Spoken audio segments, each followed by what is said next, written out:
Introduction. Look, Deepak, what I got. I have a torch. Yes, it is. But I don't think that you have better than mine. Look what I have. I have a laser light. Laser light? Wow, it is quite fascinating. You know, my father gifted me on my birthday. My father told me that this light is very dangerous for eyes. But how does a light can harm our eyes? Actually, it is a light of narrow frequency, and light has its application in the field of physics. Can you tell me more of it? Yes, sure. In this lesson, you will learn about the dual nature of matter and radiation. Objectives. At the end of this lesson, you will be able to explain the electron emission, explain the photoelectric effect, discuss wave theory of light, state Einstein's photoelectric equation, find energy of photon, explain the particle nature of light, explain wave nature of matter, state Heisenberg principle, explain Davison and Germer experiment. Electron emission. In some solids called metals, the electrons, particularly outer ones, are so loosely bound to their parent atom that they can easily move from one atom to the other and move about in the solid. These electrons are called free electrons as they are free to move inside the solid but cannot leave the solid on their own. These electrons are held inside the metal surface by the attraction of the ions and of surface forces. Thus, these electrons require a certain amount of energy in order to come out of the metal surface. The minimum amount of energy required to emit electrons out of the metal surface is called the work function, phi0 of the metal. This minimum energy work function required for electron emission from the metal surface can be supplied to the metal in any of the following ways. Field emission. Electron can be made to leave the metal surface by applying strong electric field. Thermionic emission.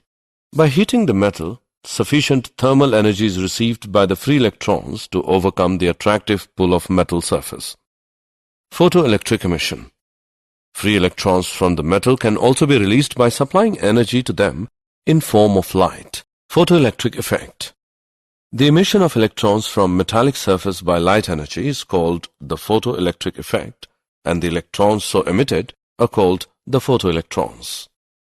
Hertz observations. While performing an experiment for production of electromagnetic waves by means of spark discharge, Hertz observed that sparks occurred more rapidly in the air gap of his transmitter when ultraviolet radiations was directed at one of the metal plates. Hertz could not explain these observations, but other scientists did it. They said that the cause was the emission of electron from metal plate due to incidence of high-frequency light. This is photoelectric effect. Hallwalk's and Lenard's observations. Philip Lenard observed that when ultraviolet radiation was made incident on the emitter plate of an evacuated glass tube enclosing two metal plates called electrodes, current flows in the circuit. These observations indicate that when ultraviolet radiation fall on the emitter plate, the electrons are ejected from it, which are attracted to its anode plate. The electrons flow through the evacuated glass tube, completes the circuit, and current begins to flow in the circuit. Then Lenard and Hallwalk studied further by taking a zinc plate and an electroscope. The zinc plate was connected to an electroscope. They observed that when an uncharged zinc plate was irradiated by ultraviolet light, the zinc plate acquired positive charge. When a positively charged zinc plate is illuminated by ultraviolet light, the positive charge of the plate was increased. When a negatively charged zinc plate was irradiated by ultraviolet light, the zinc plate lost its charge. All these observations show that when ultraviolet light falls on zinc plate, the negatively charged particles, that is, electrons, are emitted. Assessment.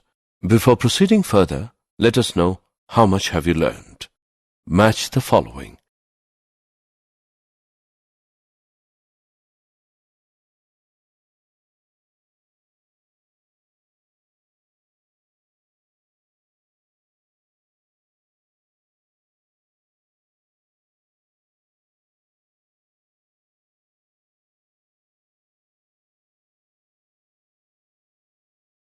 experimental study of photoelectric effect, apparatus and circuit.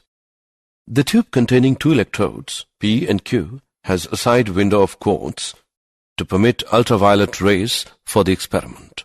A source of radiation is suitably placed in front of the window such that the radiation falls on Q. P and Q are connected to a voltmeter with zero center. To provide the necessary voltage, we have a high-tension battery B connected to across a potential divider arrangement Mn with a key K. Effect of intensity of light on photocurrent.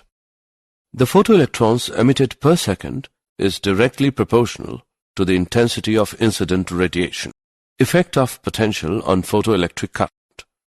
Curve A is for low intensity of the incident radiation and curve B is for high intensity of the incident radiation. The photoelectric current increases with the increasing potential. For a certain potential, the current becomes maximum. After that, increase of potential does not increase the current, and that is called the saturation current.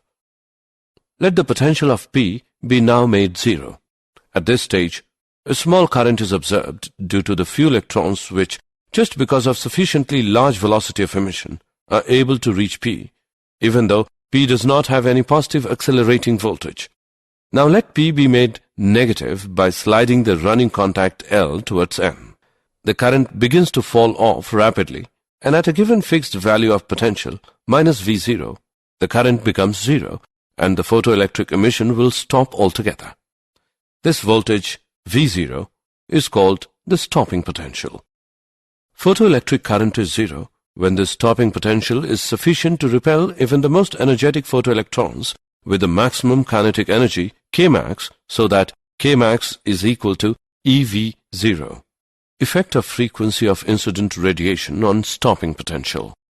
Photoelectric current remains unaffected by change of frequency, but stopping potential increases with increase of frequency of incident light. If we plot a graph for stopping potential V0 against frequency of incident light, it is in the form of a straight line. If frequency is continuously decreased, the stopping potential becomes zero at a certain frequency. This frequency is called the threshold frequency. Thus, threshold frequency is the minimum frequency of incident light at which the stopping potential or maximum kinetic energy of emitted electrons becomes zero. If the frequency of incident light becomes less than the threshold frequency, the photoelectric effect does not occur. Photoelectric effect and wave theory of light. According to wave theory, the kinetic energy of photoelectrons must depend on the intensity of incident light. But according to experimental observations, the kinetic energy of photoelectrons does not depend on the intensity of incident light. According to wave theory, the light of any frequency can emit electrons from metallic surface provided sufficient intensity of light. But according to the experimental observations, the light of frequency less than threshold frequency cannot emit electrons, whatever the intensity of incident light may be. According to wave theory, the energy transferred by light waves will not go to a particular electron, but it will be distributed uniformly, so emission of electrons will take some time. But experimental observations show that the emission of electrons take place instantaneously after the light is incident on the metal, whatever the intensity of light may be. Einstein's photoelectric equation. Energy quantum of radiation. Light propagates in the form of small bundles of energy called quanta or photons. The energy of each photon is h nu, where nu is the frequency of light and h is the Planck's constant. The value of h is 6.62 into 10 raised to the power minus 34 joule second. If the electron absorbs the energy from photon more than the energy needed to escape out from the metal surface, that is phi 0, then the electron is emitted with maximum kinetic energy Kmax, which is equal to h nu minus phi 0. This equation is known as Einstein's photoelectric equation.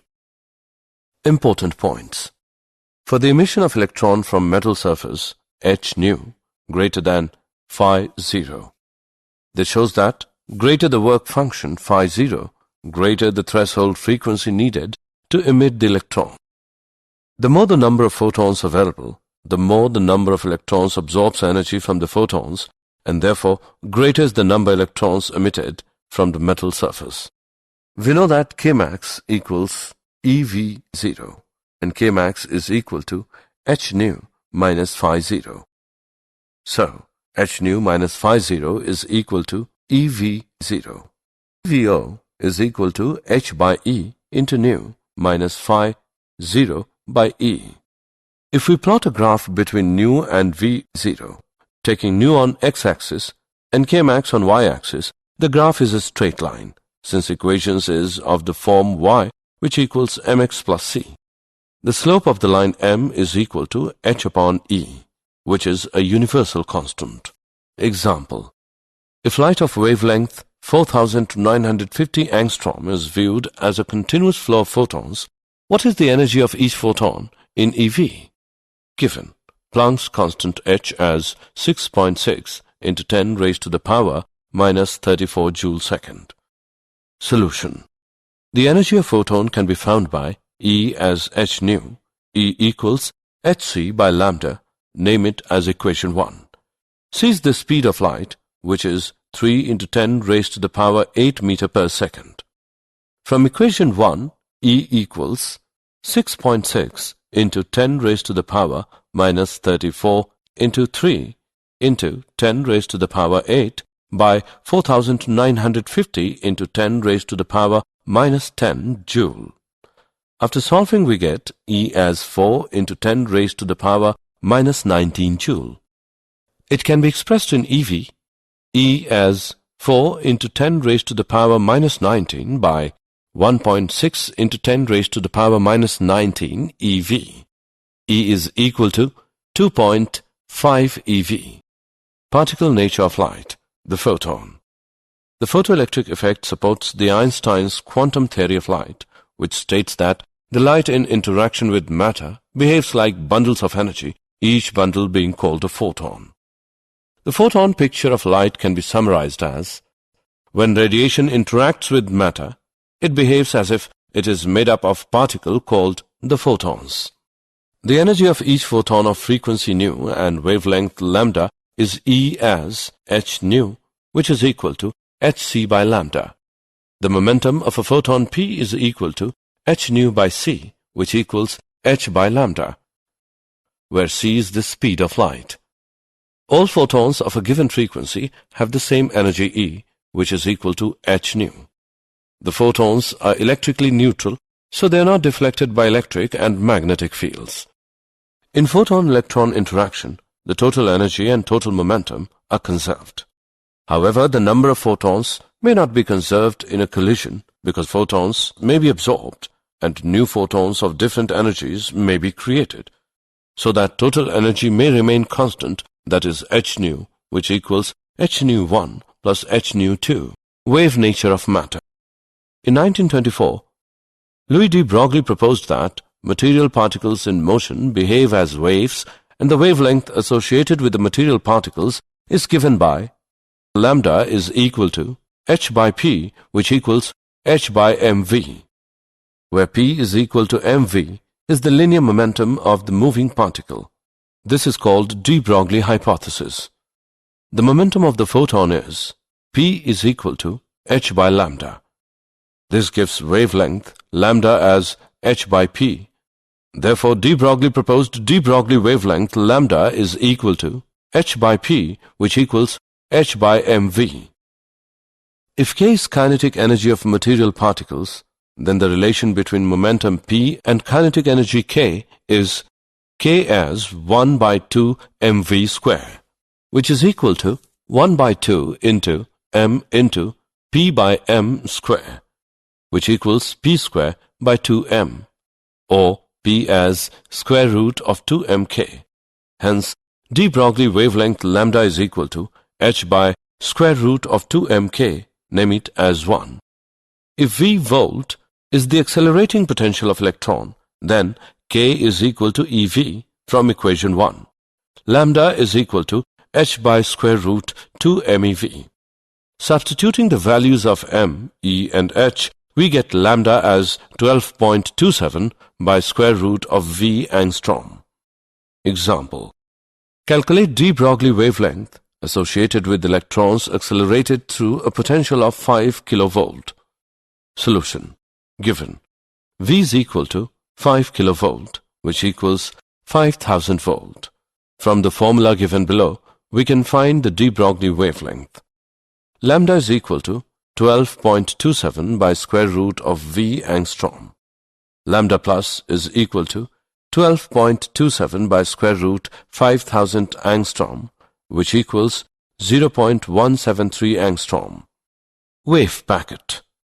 According to Heisenberg, it is impossible to measure both the position and momentum of a material particle exactly at the same time. The product of uncertainties in simultaneous determination of position delta x and momentum delta p is of the order of h cap, where h cap is equal to h by 2 pi, delta x into delta p approximately h cap. A wave of definite wavelength extends over all space, but an electron, which is represented by wave, cannot occupy all space. Therefore, it was suggested by Max Born that a material particle, say an electron, is not equivalent to a single wave, but it is equivalent to a wave packet, which is superposition of a number of waves of varying frequencies and results in a finite region where waves interfere constructively and the particle has maximum probability of occurrence in this region. This region is called wave packet. Davison and Germer experiment. The given figure shows the setup of Davison and Germer experiment. The electrons are accelerated to the desired energy by applying potential from a high-tension HT battery to a cylinder A having fine holes along its axis so that a fine beam emerges along the axis of the cylinder. The beam is directed at a block of nickel crystal known as the target T that is capable of rotating about an axis parallel to the incident beam direction. The electrons are scattered in all possible directions by the atoms of the crystal. The intensity of the scattered electron beam in a particular direction is measured with a Faraday cylinder called the collector C.